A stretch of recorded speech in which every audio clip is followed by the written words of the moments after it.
I just couldn't do anything else but think about these children and think about what was happening to them. I had fallen in love with them. I was concerned about them. I was worried about them. Where were they going to get food?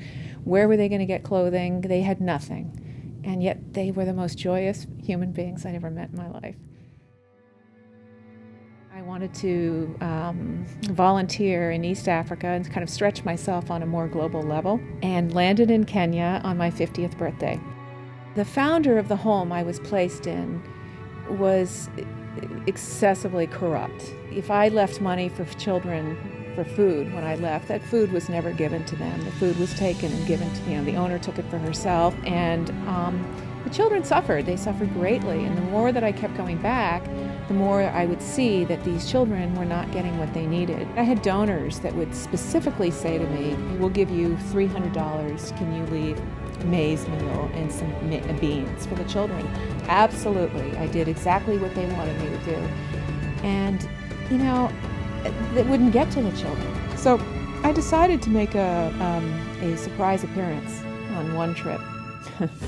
And I had 2 weeks prior, I had sent money over to Tony to make sure that the kids had money, because he would send me an SOS occasionally and say, "Simmie, we need food. The kids have nothing."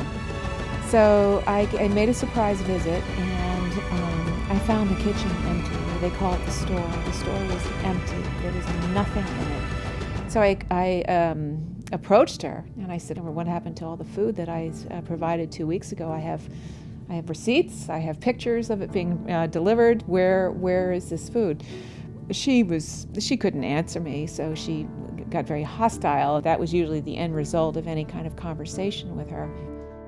It's not easy for a woman, much less a white woman, to do any work in Kenya. You're constantly faced with walls to climb over. Women are really not revered as part of their culture, and children are even less so.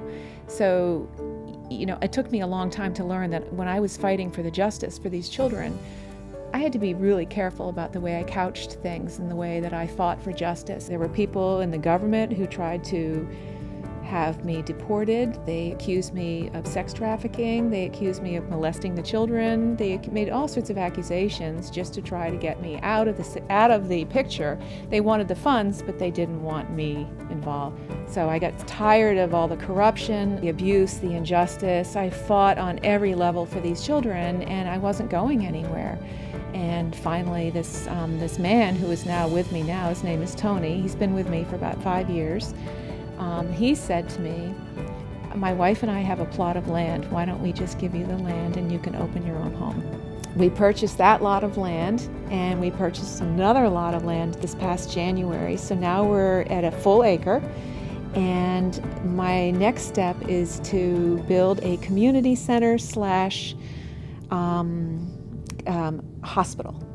Now, hospital sounds huge, but a hospital in Kenya could be, like a portion of this room. We want to build something for our children and the community, because we're so remote and getting medical help is very, very difficult. So I'm orchestrating doctors in a local hospital to come out on a weekend basis, and then we'll have an educational center for our children and the community.